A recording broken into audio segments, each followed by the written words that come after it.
Et bonjour à tous, et bienvenue sur la chaîne de l'Hexamone Crypto. Nous sommes le 3 janvier 2024, il est 13h24 justement à l'heure à laquelle je fais cette vidéo. On va faire un point d'urgence sur la situation du Bitcoin. On voit qu'il est en train de nous faire une lourde chute. Il impacte tout le marché crypto avec lui, vous le voyez, Bitcoin moins 7%, tout le marché crypto est dans le rouge très foncé. On va regarder ensemble qu'est-ce qui se passe.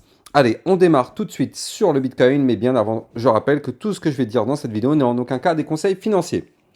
Donc ce matin, je vous avais déjà fait une vidéo effectivement pour vous parler que le Bitcoin pouvait nous former un potentiel pullback et que on était peut-être au début d'une petite chute.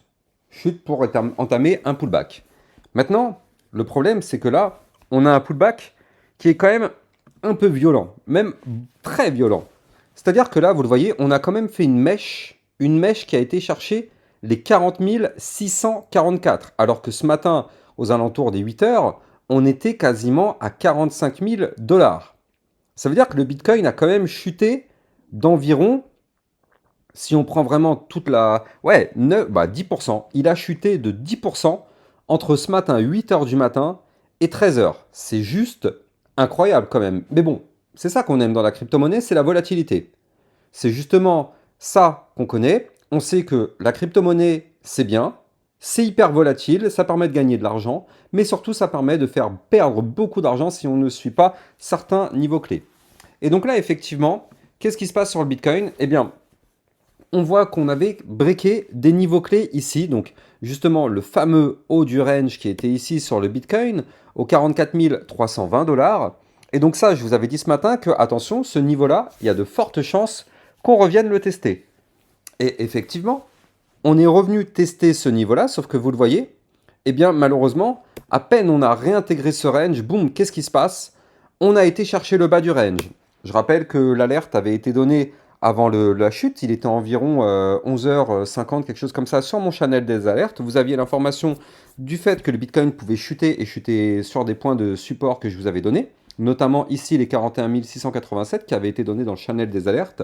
Si vous voulez recevoir les informations, n'oubliez pas que vous allez trouver le lien en description de cette vidéo pour recevoir justement les alertes concernant le Bitcoin et les altcoins.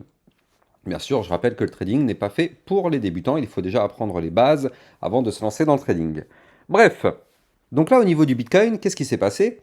Vous le savez, quand on réintègre un range en venant du haut, le but est d'aller chercher quoi? Eh bien tout simplement le bas du range. Or, là ici, on a fait le pullback, qui malheureusement a réintégré le range. Qu'est-ce qui se passe derrière? Boum, on chute pour aller chercher le bas du range. Et pour l'instant, ça tient, et tant mieux. Vous le voyez ici avec cette mèche, on a été chercher le bas du range qui se trouve ici au 41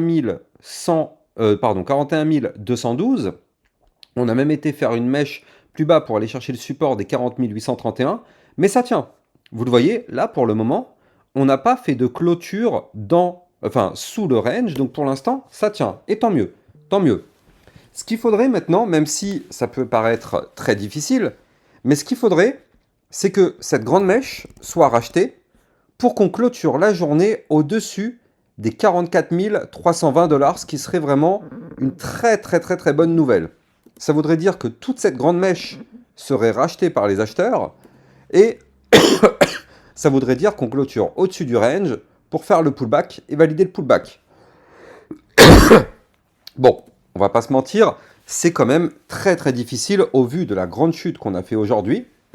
Mais déjà, ce qui serait plutôt pas mal, c'est de préserver à minima les supports. Donc là, il y a 3 supports. Il y en a un à 43 822, il y en a un à 43 090 et un autre à 42 434 avant d'aller chercher les 41 687.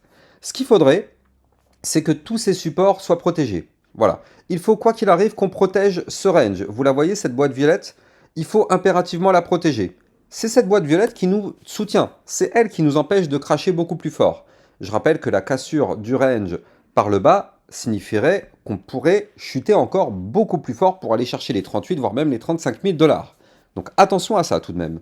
Mais pour l'instant, il n'y a pas de souci, regardez ça. On a un Bitcoin qui remonte, 42 400 dollars.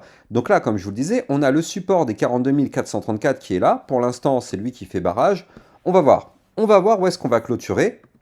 Mais pour l'instant, ça a l'air de remonter, et tant mieux. Maintenant, moi, ce que je vois par contre, c'est en vue 4 heures.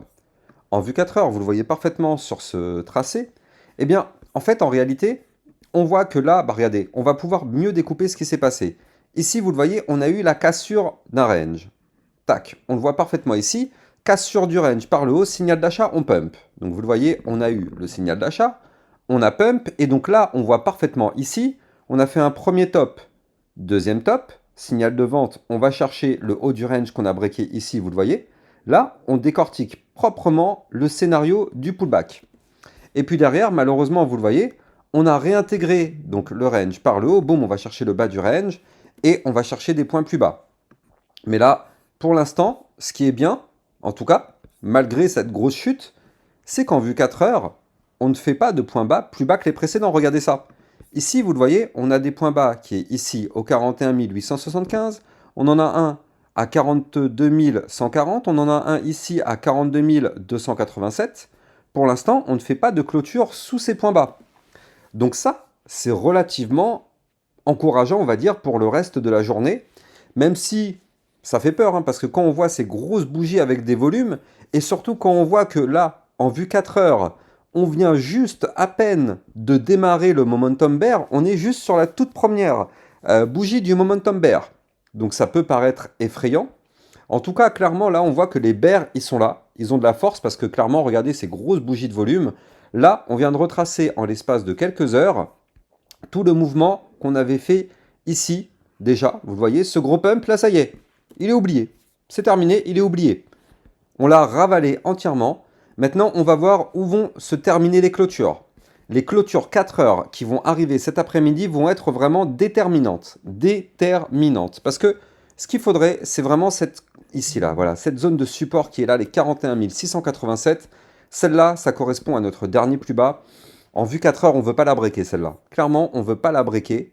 Maintenant, on verra bien. De toute façon, nous, on n'est rien. Hein. Si le Bitcoin a envie de breaker, il la breakera et puis basta. Mais, en tout cas, il faut surtout pas la breaker parce que si on la break, ça nous mettrait en danger parce que ça voudrait dire que le Bitcoin pourrait aller chercher de nouveau son bas du range en vue jour, vous le voyez ici, et pourquoi pas tenter sa cassure. Or, nous, on a dit tout à l'heure dans cette vidéo que ce bas du range qui est ici, on veut surtout pas le breaker. On veut surtout pas breaker ce bas du range parce que ça, ce serait très mauvais signe. Et vous le savez, en ce moment, je vous en ai déjà parlé, il y a une grande euphorie à propos des ETF. Tout le monde pense effectivement que ça va être validé, ça va être approuvé. Tout le monde pense aussi que ça va entraîner une forte hausse du cours du Bitcoin. Mais n'oublions pas aussi que déjà, et d'une, peut-être que les ETF seront refusés. Et de deux, peut-être que les ETF, l'approbation sera repoussée. Et de trois, qui nous dit que l'approbation entraînera forcément une hausse? On peut très bien aussi avoir un sell the news, c'est-à-dire on a attendu la nouvelle, on a acheté la nouvelle, la rumeur, mais on revend la nouvelle. C'est-à-dire que quand l'information elle tombe, tout le monde prend ses profits, ciao bye bye, le cours il crash. Donc effectivement, attention quand même à ce scénario-là. Là, le Bitcoin est juste en train de nous faire une simple piqûre de rappel en nous disant « Attention les gens, ne soyez pas trop euphoriques parce que moi, je peux chuter quand je veux. » En fait, c'est un peu ça qu'il faut comprendre. C'est un peu ça que le Bitcoin nous fait savoir. Et c'est vrai que quand il y a trop d'euphorie sur le marché, eh bien, ça, c'est jamais bon signe. Et effectivement, ça, on le voit hein, au travers cet indicateur qui est ici. Si on va dans la toolbox sur mon site internet, le Fear and Greed Index, eh bien, regardez, on est quand même dans le grid. Donc, on est dans la cupidité, vous voyez. On est quand même dans le vert. Donc là, ça veut dire qu'il y a une très forte euphorie. Et donc ça, en général, c'est rarement bon. Nous, on préfère quand on est dans le rouge, quand on est dans la peur, c'est là où c'est les meilleures opportunités. Quand on est dans le vert, tout le monde parle de la crypto, tout le monde parle du Bitcoin, tout le monde est hyper euphorique, boum, qu'est-ce qui se passe? Eh bien, la plupart du temps, il y a la punition directe et immédiate avec des chutes qui font perdre beaucoup d'argent avec des cascades de liquidation. Bref, en tout cas pour l'instant, on est encore dans le range, ça tient en vue jour, donc tant mieux. On va vraiment voir les clôtures, donc je vous redonne les niveaux clés, parce que ceux-là, ils sont vraiment importants à suivre. Donc, les prochains niveaux de support. Donc déjà, on a un support ici à 43 822 qui pour l'instant est breaké. On a les 43 090 qui pour l'instant est breaké. On a les 42 434 qui lui pour l'instant a l'air de... comment dire? Il y a de la réaction sur ce niveau-là, donc on va voir si ça break ou pas. Mais pour l'instant, il y a de la réaction dessus. Par contre, prochain niveau de support, 41 687, avant d'aller chercher le bas du range au 41 220 $, qu'il ne faut quoi qu'il arrive pas break, parce que si on break ce niveau de support, ce sera pour aller chercher les 40 831, 40 055, 39 490, puis les 38 803 avant d'aller chercher les 38 468. Donc c'est pour ça qu'il faut faire attention, quoi qu'il arrive, à ne pas breaker ce range par le bas, sinon on se mettrait dans une situation très très très dangereuse. Et de toute façon, vous le voyez, ça sert à rien de faire un point sur les altcoins, regardez ça, le Bitcoin chute, il a entraîné toutes les altcoins dans sa chute, sans exception. Tout a chuté avec le Bitcoin. On peut regarder n'importe laquelle, regardez, on va se faire plaisir. Hop, j'en prends une au hasard, grosse mèche comme le Bitcoin. Allez, grosse mèche comme le Bitcoin, pareil, pareil, pareil, pareil, pareil, pareil. Tout est pareil, tout suit le Bitcoin. Donc quand il y a des commentaires de personnes qui me disent Lexa, tu dis n'importe quoi, il n'y a rien qui suit le Bitcoin, c'est pas lui le boss. Bah excusez-moi, mais là je pense qu'on a la preuve vraiment formelle. Le Bitcoin, dès qu'il nous fait un mouvement, il est répercuté sur 90% des cryptos. Il y en a toujours quelques-unes qui arrivent à faire un petit peu l'inverse, quoique on retrouve quand même l'énorme mèche de liquidité. Mais regardez ça, si on prend quand même 90% des autres cryptos, franchement, il y a tout qui a suivi le Bitcoin. On retrouve la grosse bougie dégueulasse que nous a fait le Bitcoin, regardez. Donc franchement, voilà, il faut toujours savoir ce que fait le Bitcoin. On ne peut pas prendre un trade sur une altcoin sans savoir ce que fait le Bitcoin, ce n'est pas possible. Si on trade sans regarder le Bitcoin, le trade est voué à l'échec. C'est lui qui dirige le marché crypto. La domination du marché crypto est vraiment sur le Bitcoin, donc c'est lui, il faut toujours avoir un œil sur ce Bitcoin. Bref, on va surveiller vraiment ces niveaux clés, on va vraiment surveiller la réaction sur le support des 42 434, parce que là on le voit, hein, c'est ici que ça se joue, il y a de la réaction ici, ça a l'air de tenir un petit peu, et ça joue quand même ici. Donc, affaire à suivre, on va voir si ça tient ou pas, mais soyons extrêmement prudents. Peut-être que je vous referai un point en cette fin de journée sur le Bitcoin, effectivement, pour savoir ce qui se passe, mais voilà, on a vraiment tous les niveaux clés à surveiller. Par contre, si on veut reprendre de la force acheteuse, eh bien, dans tous les cas, on le sait, il est là le niveau clé. Hein. Il faut clôturer au-dessus des 42 320 $. Ça, si on clôture au-dessus de ça, c'est boule. Par contre, si on réintègre et qu'on break tous les niveaux clés, là, il faut se méfier. Mais la seule information qui pourrait nous montrer que le Bitcoin pourrait effectivement pump, ce serait la cassure de ce range par le haut et effectivement la cassure du dernier plus haut ici au 44 979 $. Allez, on croise les doigts. Je vous souhaite à tous une excellente journée. N'oubliez pas de venir me suivre sur mon Twitter officiel pour recevoir toutes mes informations. Et quant à moi, j'ai plus qu'à vous souhaiter une excellente journée. Je vous dis à plus tard pour une prochaine vidéo. Ciao, ciao.